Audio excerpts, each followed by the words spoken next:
Hello. Well, today we decided to get kidnapped and go into to space, kind of a little bit of space. No, a little bit of space, yeah. So the Fifth Element. We watched the Fifth Element. That's with Bruce Willis. I think he had a little bit of hair in this movie. A little bit of hair. Yeah, just a little. So yeah, we'll start with that one. Before he went full bald. Before he went full bald. Was this before Die Hard or after Die Hard? It's probably in between them, eh? In between 1 and 2, probably, or 2 and 3. I think between 2 and 3 for sure. I think that's what Bruce Willis is the most known for. Is Die Action? Hard. Yeah, Die Hard. Oh yeah. Because really, when I think of Bruce Willis, I think of Die Hard. Yeah. I didn't even realize. I totally forgot he did this movie, Fifth Element. Oh, see, Fifth Element is actually one of my favorite movies to watch. Yeah? I enjoy watching it again and again, and I don't know, maybe it was because I actually watched it on DVD. Oh my goodness, what is that? Yeah. For those of you who don't know what DVD is, it's a little disc that you stick into a machine that plays movies. Yeah, that's weird to think about, eh? Because DVDs came out what?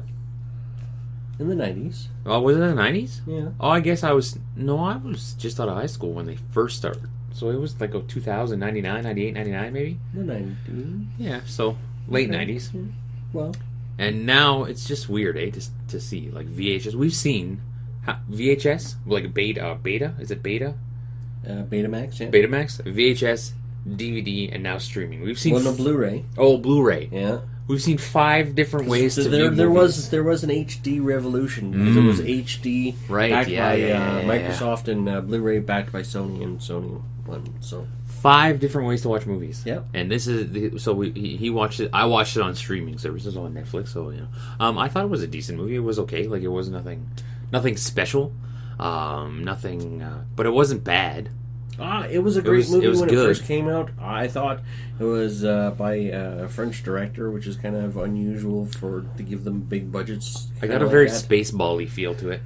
To me, because of watching it now, like when you see, because of the effects and stuff like that. Because Spaceballs you knew that they were cheeseballing it. Yeah. Oh yes. And so to watch it compared to nowadays movies and the computer generated crap that they have now, so it was. But for the time period it was in, what year was the movie?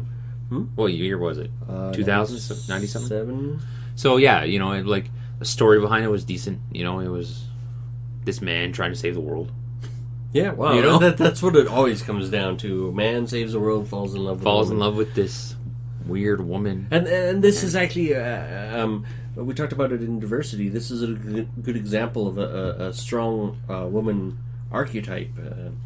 She wasn't the damsel in distress. Like, she needed help, but so did he at points in time. They were helping each other. It was it was kind of actually, now that you say that, when you really think about it, if you're looking at the movie like that, it's a very good use of a male-female dynamic for both. Both they need each other. Yeah. So I thought it was good. I like the fact that they use a lot of practical effects and not as much CGI. Yeah. Because CGI is everywhere nowadays. Oh my goodness, is it ever, eh? Yeah, but practical effects like the big alien dudes were real suits and walking around, and this was way before they perfected the in-suit cameras and being able to walk around like that. So it's a good movie. I enjoy it. I've watched it dozens of times now. It's another movie that I'll continue to watch. I won't watch it again, but I think this is like the first time I've seen it. I've probably seen it before, but I forgot about it. Really? So it was like watching it all over again. So it was good. I enjoyed it. I would recommend watching it, definitely. If you like action type movies, yeah, it's a good one, definitely. You know. And what's nice about the DVD aspect for me anyway is there's another disc. You like behind the scenes you like stuff. That stuff. Eh? And there was a lot of really neat behind the scenes about everything. I guess that's one thing that doesn't happen on streaming services. They don't have those type of things. I know that on Xbox, their service, when they're showing off the movies that you can buy a movie, or you can buy a movie with bonuses. Okay. And so they've started doing that. But it's one of those things that has been lost to the streaming generation. Yeah, I'm not big on the behind the scenes stuff.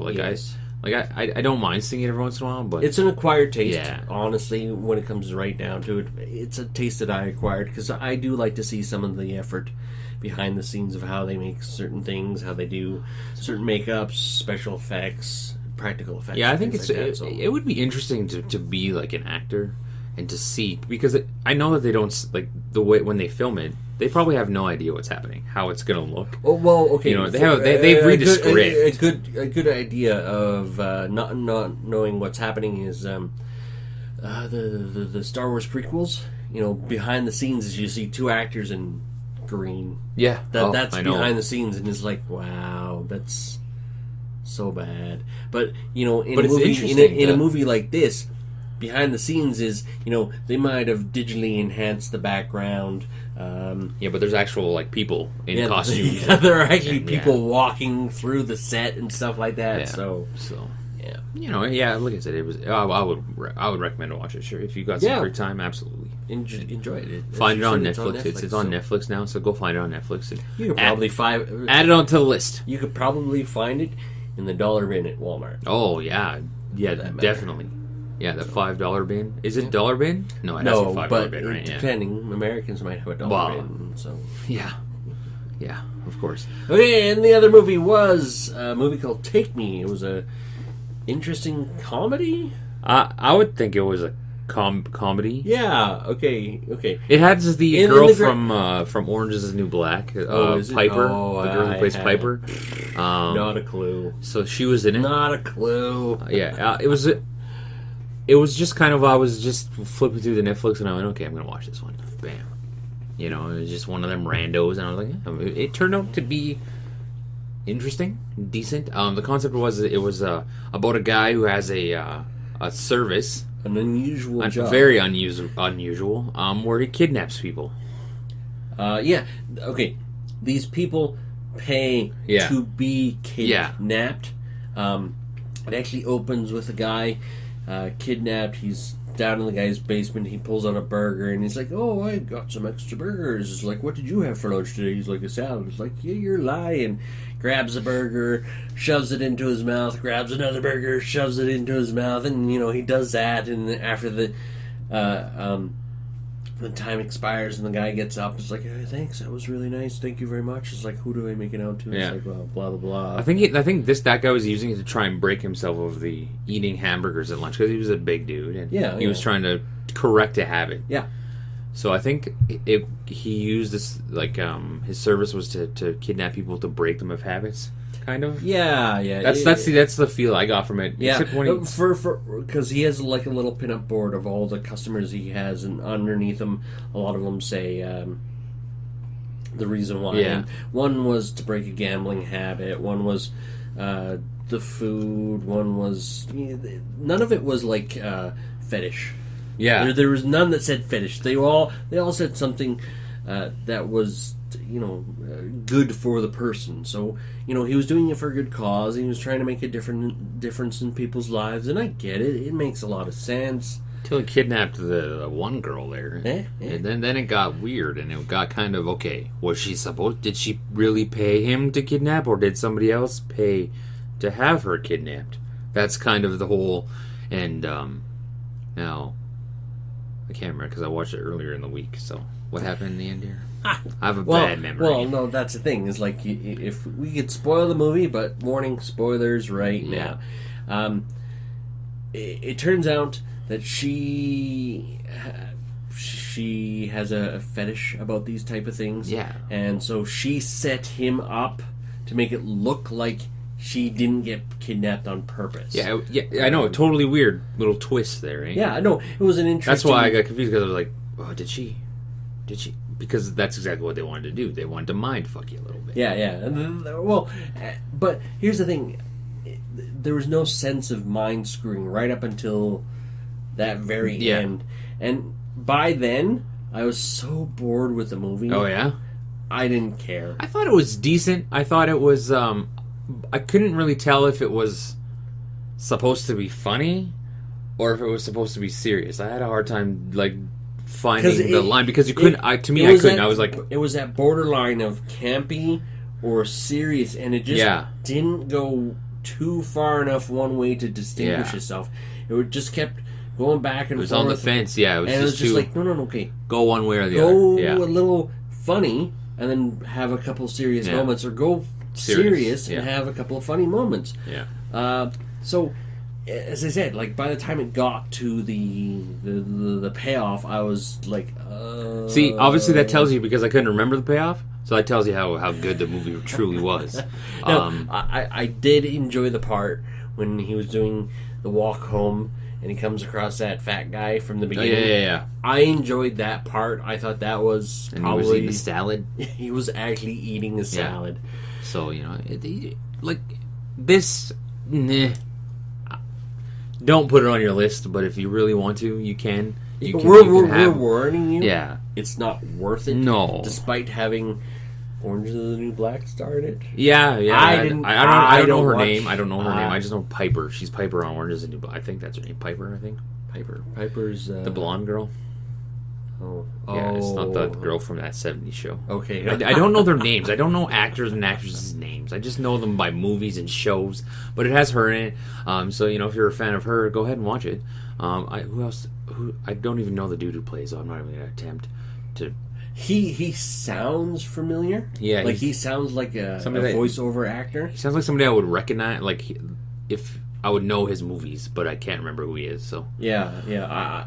The face, I don't know, but the voice, he sounds... He sounds like he does voice work all the time.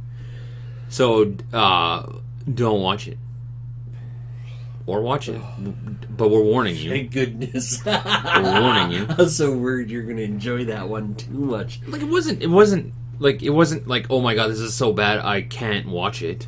Like, I'm like, I have to turn this off. But it wasn't like, oh, this is very interesting. It was kind of more of, it's on while I'm flipping through my Facebook and my Twitter and my social, or I'm playing an app on my phone. I would even go back to one of my staples. Like, if I'm going to do something like that, I put on Matrix, Fifth Element, Dune, Pacific Rim. That's what I do. Well, I try to like I'll put a movie on, right? I'll put this movie on. I'll be like, okay, I'm gonna watch this, bam, and I'll start watching it, and I'll try to stay connected with it, and then you get disconnected, and you're like, well, I kind of want to see what happens. This is how I know a movie is going to hold my interest. I actually put my phone down. Yes, absolutely, yeah. Right? Because most of the time when I watch movies, I got to go through my feeds and stuff like that, right? Because this is the only real downtime that I have. So I'm doing all my OCD stuff. And if the movie all of a sudden is like, wait, what? And I'll do this. Gosh, play that back for a second. What did I miss? Yeah, and I kind of do that it's too. Just like, and then the movie has me. Yeah. And I forget about the phone. So that's the sign of a good movie in today's world. It is. So if you have watched these two movies or any one of these movies, let us know what you thought of them down below. Yeah, because honestly, Fifth Element is a classic. It's counted as one of those type of movies. So I guess it could be considered a classic if it's 20 years old. Yeah, it's that time. Oh, great! We like classics. What was it? I was watching an anime that came out like 2 years ago, and one of the voice actresses was an old voice actress that I watched in an anime 25 years ago. Oh my! And I heard her voice, and it's like, oh my gosh, that's X person from so anime, and it's just like, oh my gosh, she sounds old. No, oh God, oh, yeah, and yeah, signs of getting old. Oh yeah, when the movies you like are classics. When the music you tune in to listen to is on the classic station, yeah. And it's like, shit. All right, guys, don't forget to like, comment, and subscribe. We'll talk to you later. See ya.